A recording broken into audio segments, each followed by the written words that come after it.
Assalamualaikum warahmatullahi wabarakatuh.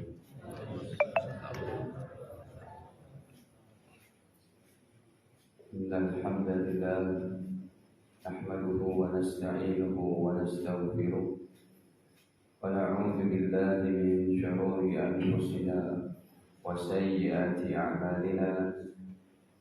Man yahdihillahu fala mudilla lahu wa man yudlil fala hadiya lahu. Asyhadu an la ilaha illallah wahdahu la syarika lahu wa asyhadu anna sayyidana wa nabiyyana Muhammadan 'abduhu wa rasuluhu la nabiyya ba'dahu.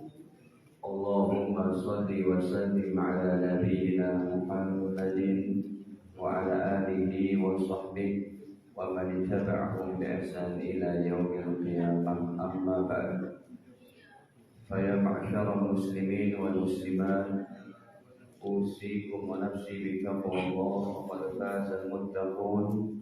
Qala Allah Ta'ala, ya ayyuhalladzina amanu taqullaha haqqa tuqatih wa la tamutunna illa wa antum muslimun. Alhamdulillah, para hadirin jamaah yang dirahmati Allah, puji syukur kehadirannya atas segala limpahan nikmatnya kepada kita, terutama sekali nikmat iman Islam dan nikmat sehat afiat. Salawat beserta salam semoga senantiasa tercurahkan kepada Nabi mulia Nabi Muhammad sallallahu alaihi wasallam beserta keluarga, para sahabat dan juga kita umatnya sampai akhir zaman kelak. Amin ya rabbal alamin. Sebelumnya juga saya mengucapkan taqabbalallahu minna wa minkum, ja'alanallahu wa iyyakum minal 'abidin wal faizin, kullu 'am wa antum bi khair. Semoga senantiasa Allah menerima amal-amal kita, dijadikannya kita menjadi hamba-hambanya yang kembali kepada kefitrahannya dan mendapat kemenangan serta sepanjang tahun insyaallah dalam keadaan yang baik. Amin ya rabbal alamin. Hadirin, tema pembuka kita setelah Ramadan ini adalah keutamaan istiqomah. Banyak sekali keutamaan istiqomah yang menjadi motivator bagi kita, memberikan motivasi bagi kita untuk tetap beribadah kepada Allah. Istiqomah itu, hadirin, kalau kita artikan dengan bahasa kita ya seperti teguh pendirian, ya, konsisten. Ke masjidnya bukan hanya di bulan Ramadan, baca Qur'annya bukan hanya di bulan Ramadan, bersedekahnya jadi orang baiknya bukan hanya di bulan Ramadan. Makanya dari sini para ulama berkata dengan bahasa Arabnya bahwa tarkul istiqomati maksiyatun.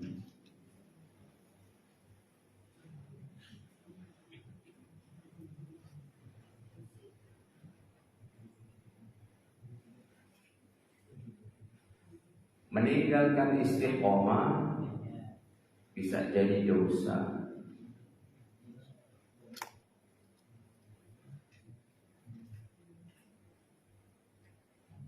Ya, contohnya yang paling gampang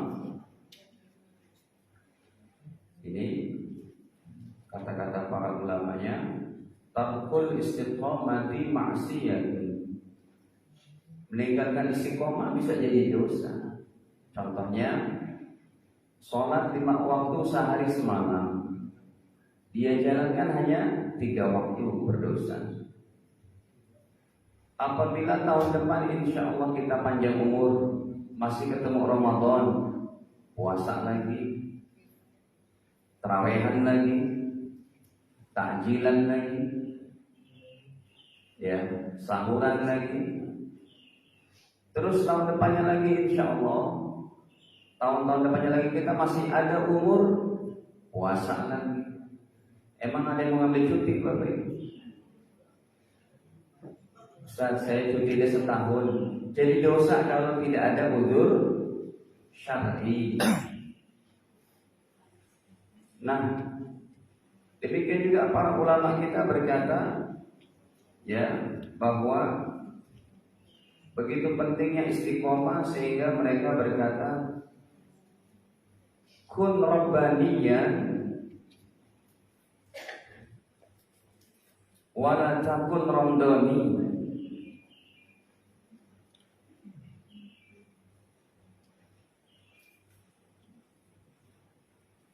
Jadilah kalian menjadi orang yang robbani. Orang yang robbani itu adalah orang yang dia ibadahnya, ya, orang yang menjadikan ibadah jadi maksud hidup. Ibadah sepanjang hayatnya, selama masih diberikan kehidupan tetap ibadah. Sementara wala takun ramdoniyan, jangan kamu menjadi orang yang ramdoni. Ramdoni ini berarti ibadah hanya di bulan Ramadan. Tentu ini enggak bagus. Jadi orang baik itu cuma di bulan Ramadan. Bapak Ibu, kalau kita bicara istiqomah ini paket komplit. Bukan cuma masalah baiknya kita di masjid, bukan hanya baiknya kita di majelis-majelis taklim, tapi bicara istiqomah meliputi semua daripada lini kehidupan. Di pasarnya jadi orang baik, di tokonya jadi orang baik, di parlemennya jadi orang baik, di kantornya jadi orang baik.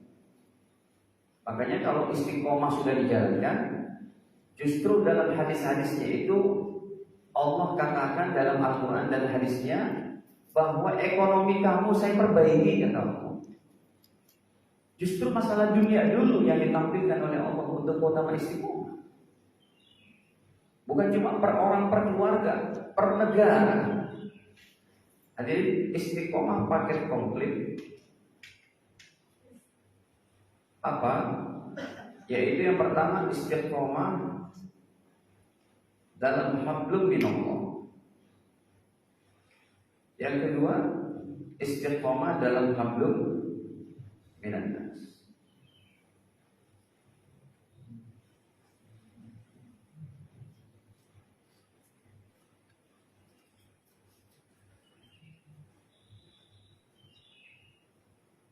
Ya. Jadi istiqomah paket komplit itu. Jadi orang baik hubungannya kepada Allah. Jadi orang baik di antara kita, di lingkungan kita. Coba kita cermati ayat ini, surat ke-7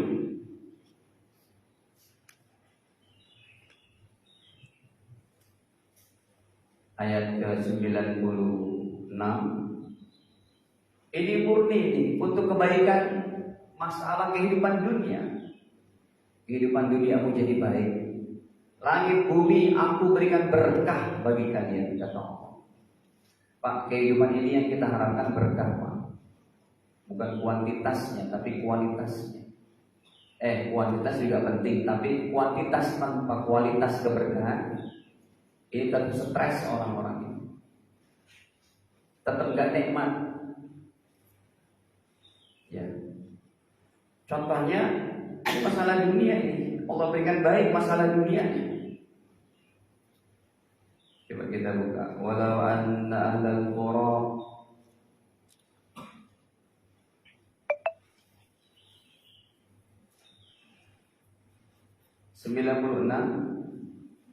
walau anna ahlal qura amanu wattaqau lafatahna alaihim barakat.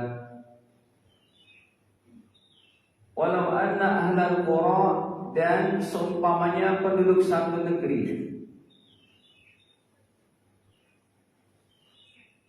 seumpamanya penduduk satu negara, wa amanu, beriman, wa taqau, dan bertakwa, dalam kurung istiqomah.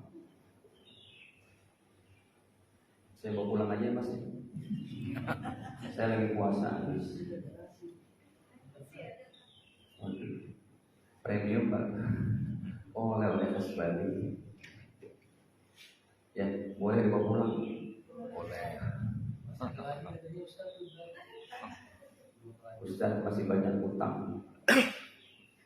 Hadirin, dan apabila penduduk satu negeri beriman dan bertakwa, la fatahna alaihim barokat, pasti kami akan bukakan kepada mereka pintu-pintu keberkahan minas sama, dari langit, air hujannya barokah, wal ardi, tumbuh-tumbuhannya barokah. Ini bukan untuk di akhirat Pak. Di akhirat sudah tidak ada namanya langit dan bumi. Di akhirat sudah tidak ada siang dan malam. Senang-senang saja. Kalau mau tidur tinggal tidur. Ya. Tidak pipis, tidak BAB, tidak pilek, tidak sakit. Jadi ayat ini untuk di dunia hadir. Dengan iman takwa secara istiqomah, Allah bereskan kehidupan dunia kita. Apalagi akhiratnya. Kalau akhiratnya kan sudah tidak diragukan lagi. Contohnya untuk ayat akhiratnya kita bawakan dalam surat An-Nahl, surat ke-16 ayat ke-97. Kalau ini justru masalah dunia akhirat. Pokoknya jadi orang baik, jadi orang beribadah, jadi orang istiqomah, dunia akhirat baik. Dunianya senang, akhiratnya lebih hebat. Coba kita buka. Ya. Man 'amila shalihan min dzakarin aw unsa wa huwa mu'min falanuhyiyannahu hayatan thayyibah wa lanajziyannahum ajrahum bi ahsani ma kanu ya'malun. Man 'amila shalihan, siapa orangnya yang beramal saleh, beribadah, min dzakarin aw unsa, baik laki-laki atau perempuan, wa huwa mu'min, dan ia dalam keadaan beriman secara istiqomah, dalam kurungnya begitu. Falanuhyiyannahu hayatan thayyibah, pasti kami akan berikan kepada mereka kehidupan yang baik. Makanya ketika semua umat Islam, semua manusia sudah taat kepada Allah, dalam hadis ditampilkan oleh Nabi bukan yang lain-lain dulu, tapi tidak akan ada lagi satu orang yang mau menerima zakat. Ini hadisnya, coba kita lihat. Wallahu a'lam, kita akan mendapati masa-masa seperti ini atau tidak, atau kita sudah pada kembali semua kepada Allah. Yang jelas kita lihat ini hadisnya. Kalau sekarang kan sudah terbukti baru di Brunei Darussalam nih Pak, atau di Qatar, sekolah gratis, rumah sakit gratis.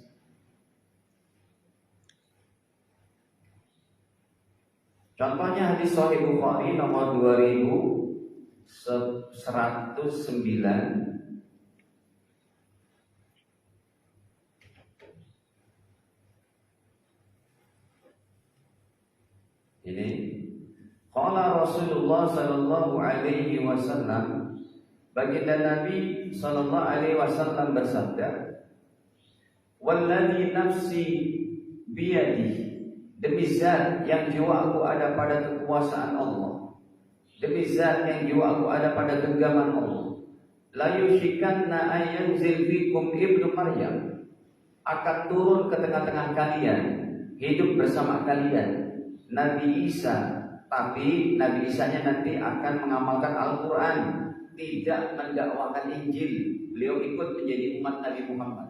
Hakaman muqsitah, menjadi hakim yang adil, menjadi pengawas pemerintahan Imam Mahdi yang adil. Fayukassir salib, beliau akan menghapuskan salib-salib. Wayaqtulul khinzir, menghilangkan babi-babi. Wayadaul jizyah, meletakkan upeti-upeti. Wayufidul mal, sehingga harta berlimpah ruah. Ini